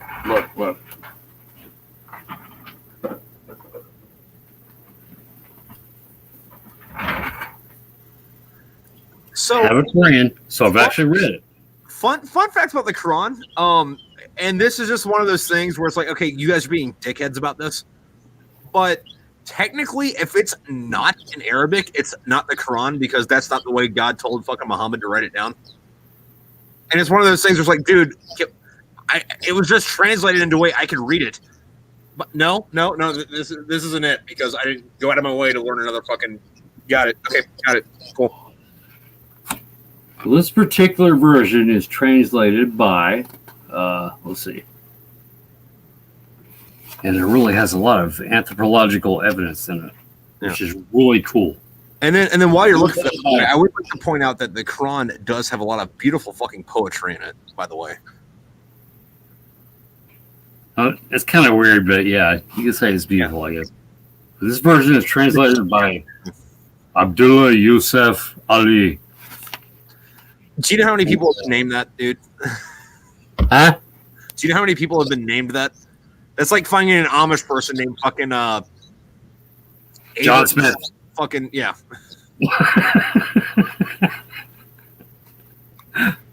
But the cool thing about this version I bought, it's actually very scientifically accurate as far as the human race goes. Anthropology, Scandinavia. They split into 3 separate groups, but when they're up there, they're called Solutians. One group went across the sea to become the Native Americans, or at least half of them. Yeah. One group went down there to southern Russia and became the Aryans, who are, the Iranians, the Turks, the Semites, the Arabs. Which also I would like to point out that Iran literally means the land of the Aryans. Yeah, yeah. And then also, actually, I'm going to rant about this for a minute. Okay, so, and follow me on this, because at first I'm going to sound like I'm full of shit, but I promise you I have a point to this. So, like Hitler and the Nazis, they're like, yeah, listen, the Aryans are the master race. Look, they have the best literature, they have the best art, they have the best fucking culture. And then if you look at what Aryan actually means, which is synonymous with Persian, and then you look at what ancient Persia did with their art, their literature, and their fucking society, it's like, okay, so Hitler was right. He was just mistaken on what the fuck Aryan actually means. Right, exactly. I actually have a nephew, my girlfriend's nephew. Not really mine. Right, yeah, I'm picking up what you're putting down. His father was Iranian, and this kid's name is Shawn, and we actually talk about this stuff all the time. And he understands all of this anthropological stuff. And he's a really cool kid. We talk about this stuff all the time. About ethnic shit, cavemen, just about everything you imagine. He's a really smart kid, I love him to death. It's just really fun to have these conversations with him because he's not like a big fucking prick about it. Yeah, no, but one of the other things though is like, I have gotten into a few arguments in like my history classes about things, right? So like we'll talk about like the Persian invasion of fucking Greece, right? Mm-hmm. And on one hand, you can look at it as the Greeks defending, fucking Greece from the barbarians. But if you look at it from the other point of view, the fucking Persians had this fucking thriving fucking empire that had like a set of laws and a fucking super complex social structure full of, once again, fucking pinnacle paragon fucking art, literature, and fucking societal fucking functions. And then they also didn't fuck 8-year-old boys. And they went into Greece to fight a bunch of backwater rednecks who like to fuck their kids. Like, so like it's like when I watch 300, it's like, yeah, this is a cool movie, but like if you look at it in a historical fucking point of view, the Spartans were the fucking bad guys. Yeah.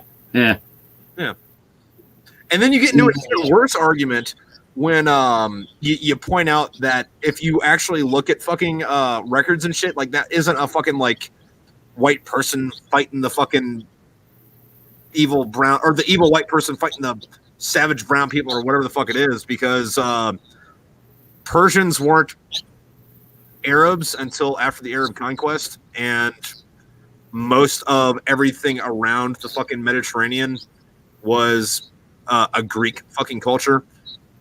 And then like that starts a whole fucking other fucking argument that people don't want to fucking get into. But well, yeah, Arabs didn't appear in the Middle East until like the 1800s. You know, they were there. They were isolated in Saudi Arabia. Yeah. But like fucking like they have Ramses the Great's fucking mummy, and it's like, okay, so this guy had red hair and blue eyes. That's weird. He was Roman. Yeah. Was he? No. He would have been Ptolemaic. That would have been way before that. Yeah, but like Ptolemaic fucking Egypt was Ptolemaic. Am I saying they're like Ptolmey? Yeah. Is it Ptolemaic? Ptolemaic. Ptolemaic. Yeah. Ptolemaic. It's like spitting. Dude, one of my favorite fucking things in history goes back to the fucking Ptolemaic Greece, or I'm sorry, Ptolemaic Egypt, where Julius Caesar, you know, had this fucking theory that, you know, you keep your friends closer, your enemies closer. However, he kept his enemies within fucking stabbing range, and that did not work out well for him. Yeah. And then, yeah, and then his adopted son, fucking who goes by many names, fucking, you know, Augustus or Octavian or whatever you want to call him.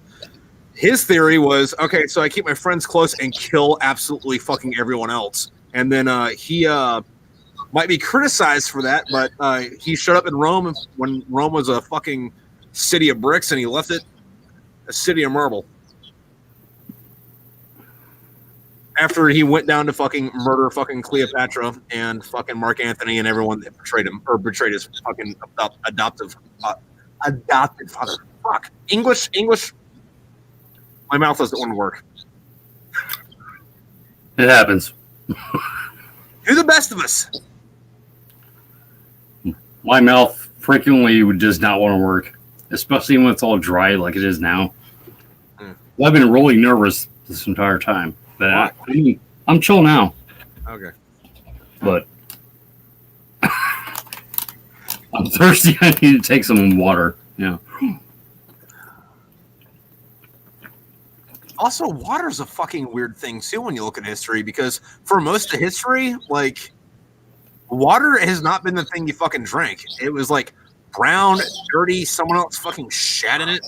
Like, that is something we totally take advantage of, or not take advantage of, but take for granted in modern fucking society. Like, take for granted, yes. Yeah, if you look at fucking the history of humanity, clean water, that showed up like yesterday. Yeah, which is really strange because water is the most abundant resource on the entire planet. Yeah. There's nothing more other than you know, like bedrock, but you know, whatever. Yeah.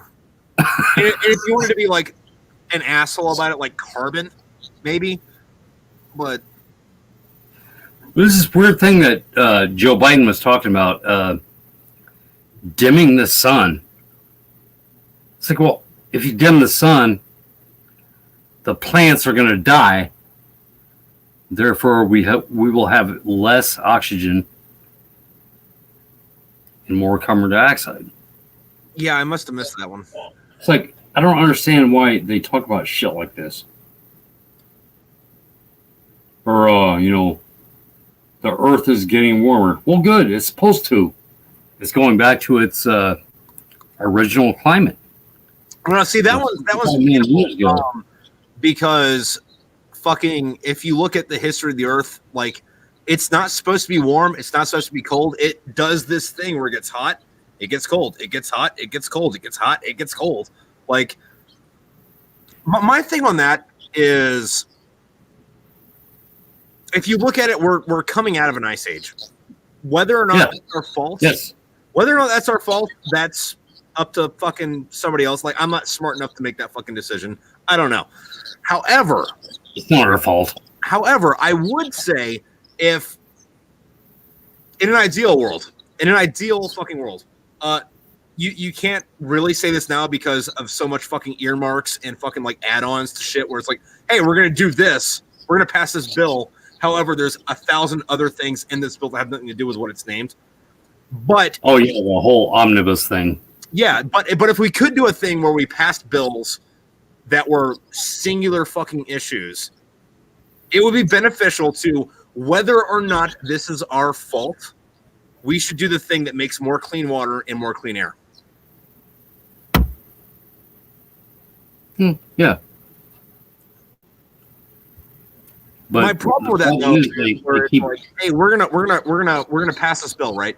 And this bill is gonna make more clean. It's gonna make like a little bit more clean air, and then we're gonna give like I don't know $30 trillion to the fucking Saudis. It's like, well, why is this called the Clean Air Act if most of this is giving money to the Saudis so that they don't? Well, yeah, that's part of the Paris Climate Accord. The only reason why we're in it is because we have money. Yeah. All these countries are going to ask us for money. We fund that fucking shit. And what do they do with our money? Nothing. And you know, it depends on the fucking country. Some countries don't do anything. Other ones fucking give that money to fucking non-state actors that are actively in combat with the United States. Like, I mean, listen, we didn't make the Taliban or Al Qaeda. We just paid for it to fucking happen. Are you sure? We didn't make ISIS. We just paid for it to fucking happen. Like, there's a total difference there. Like, the Green Berets were on the ground training fucking ISIS how to do shit. We just gave them the money to make it happen. Well, we didn't. I'm sorry. I pay my taxes. Yes, I actually fucking did. We didn't fund them. The government just filtered all that shit to them. Yeah. And which the best fucking thing though is like shit where it's like, oh, so we're in this country and we're fighting two different fucking completely different factions at the same time. And like faction A wants to kill us, and faction B wants to kill faction A and us. And like, you know, a couple years later, some CIA documents get fucking declassified. It's like, okay, so we trained and funded both Group A and Booth B. Group what? Okay, all right, sure, fuck it, whatever, dude. Fucking. Well, there was a thing going around that the CIA and some other organization were actually on opposite sides in this battle, and they were just fighting each other and using Iraq as a battleground. No, Syria as a battleground. Yeah. You know, the CIA supposedly funded ISIS, and the NSA and, you know, the military were fighting against them. And that's not surprising because during World War II, we were actually supplying oil to the Germans, to the Nazis, for their planes. And the company who was doing that was Halliburton, which was it was like Dick Cheney's company. Like, Dick Cheney. His family. Yeah. It's all fucked up, man. Yeah, no, massive clusterfuck.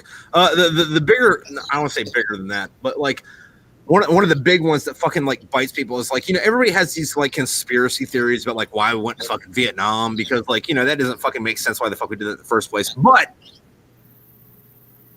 when Vietnam got really ramped up, that was like during Lyndon Johnson's administration, and I'm sure that has nothing to do whatsoever that his wife was the fucking majority stockholder in Bell Helicopter. No.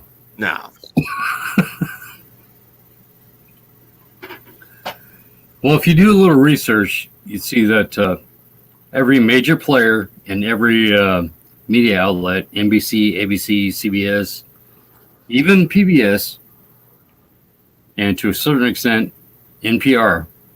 Yeah. Every major player is married to somebody who's a major player in the DNC.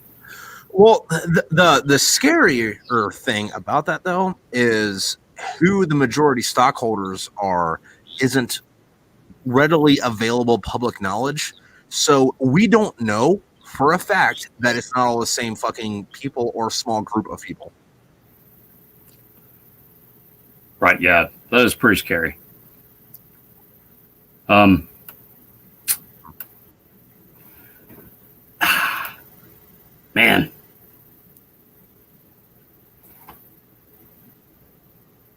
I'm actually a little freaked out about the way NPR expresses its views, because everybody thinks NPR is it's like a nonpartisan. You know, we just present the facts, but no, they're very left wing, except for a few people who come on there. I've heard some commentary by this author named Malcolm Gladwell, who's he's a classic liberal, but that means he's cool. Yeah.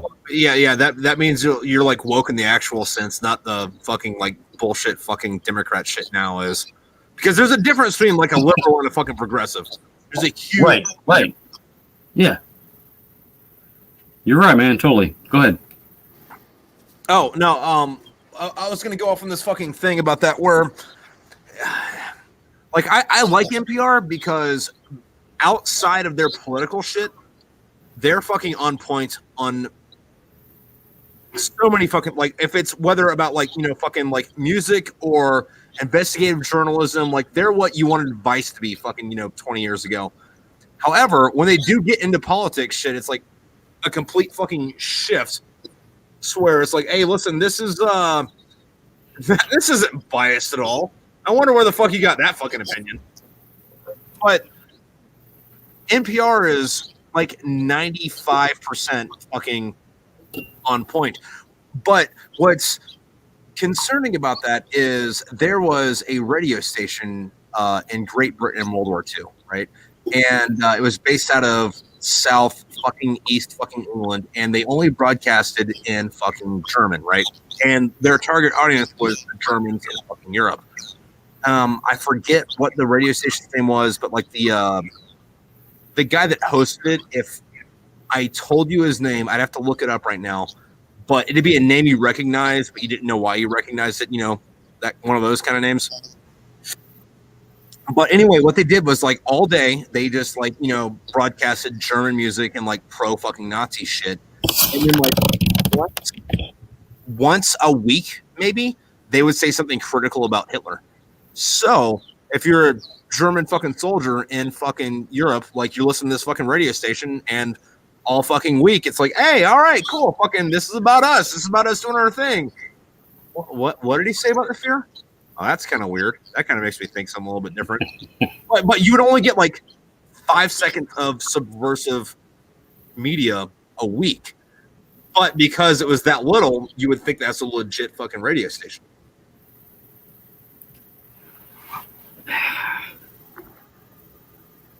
Man, there's just like so much shit like that going on nowadays. I mean, I don't know, all these media outlets that are supposed to be non-biased. I mean, they're totally biased. I get in arguments with my girlfriend like every fucking day because she watches the news and gets all, oh my God, the right wingers are gonna destroy the country. Yeah. Oh shit. I shouldn't have said that. I hope she doesn't watch this. Well, I mean, so that's half of a valid concern, and I will say this on that out of the people that are likely to destroy America, half of them are the extreme far right and the other half are the extreme far left. Yes, thank you. Like they're both equally as fucking fucked up. Like horseshoe theory is a fucking real fucking thing. The thing that bothers me though about what they say in the fucking media is they'll be blame it all on the right. Well, no, not even that. It's like I'll be like fucking like every day, fucking there'll be 5 fucking articles from all the major companies or whatever, and all of them will say for a week straight that listen, Donald Trump's a racist because he did this, and that, and whatever. However, it's like, oh hey, listen, did you guys know that like last week Donald Trump fucking declared the KKK as a terrorist organization? Yeah. That wasn't brought up at the fuck all. And like, do I think No. Trump's a saint? No. I think he's a fucking New York billionaire asshole. But let's call a fucking spade a spade. The dude fucking declared the KKK is a fucking terrorist organization.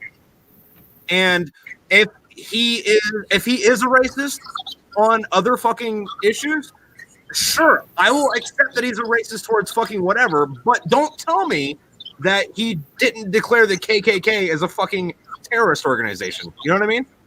Like, give me the full story. Right. Well, he's not a racist. There's never been any evidence of that fact. And if, in fact, nobody ever accused him of being a racist before he ran for president as a Republican. Which he is ran for president in 2001, I think. I think he ran as a Democrat, and nobody ever accused him of being a racist. Yeah, no, see, and that's the other thing too, and like this is a very unpopular opinion that gets me in a lot of heat sometimes, but like one of the reasons I didn't trust Donald Trump was he was a Democrat for a really long time and then decided, hey, I'm gonna be president. How do I do that? Let me go be a Republican. It's like there's nothing weird about this. Right? Like, no one's gonna address this. No, we're in the dark. Okay, all right, cool, fuck it. But yeah, well, a lot of people said the parks. Yeah, sure, racist, got it, fucking whatever. What a lot of people said is he appealed to the working class by coming out at his debates and, you know, his like little rallies in that baseball cap, that red baseball cap, which made him look like, you know, a fan of the working class, a hero of the working class, which he was. That's why people voted for him. And Hillary came out as somebody who did not give a shit about the working class. She actually admitted in some of her speeches that she wanted to close down the coal industry, which employs millions and millions. Well, and millions. The thing about Hillary Clinton is she symbolizes everything that's fucking wrong with corruption in Washington, D.C. Exactly. But one of the biggest things during Trump's presidency is everybody thought that the things that he was doing behind the scenes were just conspiracy theories. I mean, because of Donald Trump, we've rescued like tens of thousands of children from sexual trafficking. You know, which by the way, I fucking loved that because even though that was an initiative by Donald Trump didn't do that. The U.S. Marshals did. That was one of his campaign promises, though. Yeah, but he didn't do that. The U.S. Marshals did, and the U.S. Marshals don't work for the president, so I don't know why you would think that Trump initiated that. Like, you must be a shill for the right to even think that in the first place. Just how dare you? The way they fucking spin shit, dude. It's like, dude, like, can you be half honest about this shit? Like, come on. God forbid a Republican do thing for the human race, you know. Oh, no. And then, like, fucking watch this happen. Watch this happen. Watch this. Fucking inevitably, because of the way fucking the American fucking government works, Joe Biden is going to do a lot of shit that Donald Trump did. And he's going to get fucking praised for it. For doing the same shit, yeah. Yeah. And then yes. Even worse was Donald Trump did a lot of shit Obama did and was demonized for it. And then, and this just goes all the way back. Obama did a lot of shit that George Bush did and got praised for it. George Bush got demonized for doing the same thing Clinton did, who did the same thing that fucking Bush before him did, who did the same thing Reagan did, who did the same thing Carter did. It just depends on which side of the fucking spectrum you're on, whether or not we think you're good for doing it or not. Well, one of the things that Bill Clinton ran on during his campaign was stopping the flow of illegal aliens. Yeah, dude, that's another fucking thing. Bill Clinton built half of a fucking wall along the Mexican border. No one wants to fucking remember that for whatever reason. And Hillary, I mean, she said that in support of her husband, you know, illegal aliens. And Obama said the same shit too. That's what they ran on. closing the border, preventing the flow of illegal aliens into America, strengthening the coal industry. That's how we got all these flyover states and, Michigan and Pennsylvania and all that shit. But instead, he shut all that shit down. It's destroy the coal industry. That's why I lost my job at Caterpillar, because they make mining equipment. Yeah. If you don't have anything to mine, you don't need no equipment. Weird how that works, right? Yeah. And Trump tried to bring that back because he knew he wasn't trying to pollute the world like the left says he was trying to do. He was just trying to bring these industries back until we can transition at a logical pace, re-educate all these workers into this new technology before this new technology was released. But all the Democrats want to do is just stop this shit. Well, you stop that shit, what do we have? What are we going to do? We're going to have all these people out of a job. We're going to start using this technology, which is unproven. And the solar thing, I mean, Obama invested so many millions, probably billions of dollars into this solar company, which ultimately failed. Yeah. And my thing on that though is fucking, if we can find a way for solar and wind to work, dude, absolutely fucking do that shit. Yeah. Fuck yeah, man. Yeah, dude, fucking do it. However, if it comes at the price of making X amount of fucking million Americans fucking destitute, it's hey, maybe hold off 10 years until we have the technology to make that feasible. And then naturally, fucking the powers that be, just because of the way fucking supply and demand works, if it gets cheaper to run off of fucking wind and solar than it does off of fucking coal, the energy companies will move over to that because it's a cheaper fucking way of gaining the fucking good in the first place, and they can still distribute it for the same fucking price.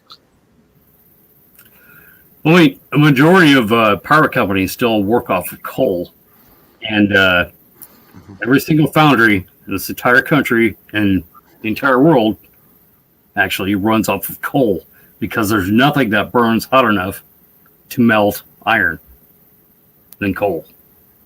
That's how they make steel. Steel is one of the most precious commodities we have in this entire world. And if you don't have coal, how the fuck are we going to make steel? Yep. But on that, Shawn, we're at about our time limit. Can you tell the people where we can find you and your books and your music? You can go to ShawnECrapo.com or EdwardCray.com, or just go to Amazon and look both of us up. You can find my books, my artwork, my music. I actually wrote some music for my fantasy books. And tell me where I can find your books. Smokepitfairytales.com. What? Smokepitfairytales. Smokepit Fairy Tales. Okay. Is that with one T or two T's? One. Okay. So, or if you're watching this, at home, my link is my bio for this. Shawn is one of my friends or connections. I don't know what you call it on fucking Twitter. I know that we're friends on Twitter, but I don't know what you call friend. We follow each other on Twitter. So go to my Twitter, fucking check this out. His link will be up there. There's one more thing I wanted to say. Shoot. My alter ego, Edward Cray, was based on my Uncle Edward Crapo, who unfortunately died in December, very close to Christmas in 2013. So I kind of made a transliteration of his name and wanted to keep that separate. But it's in honor of my Uncle Edward Crapo. And I miss him very much. And my dad also died in February of last year. I'm sorry about that. So they're sitting next to each other in these little urns on my sister's mantle. Because I don't need them. She wanted them. I let her have them. Yeah. Because I'm not. I don't want to sound like a unemotional monster, but you know what I mean. So there we go. Hey, I appreciate you having me on the show, man. Dude, Shawn, it was good talking to you. Like, you, me, and Shawn are going to have to get together sometime and, three-way this. Now we should do this again and have Shirley on, too. Yes. Both of us at the same time. That would be fucking awesome. Yeah, no. That'd be a hoot, to say the least.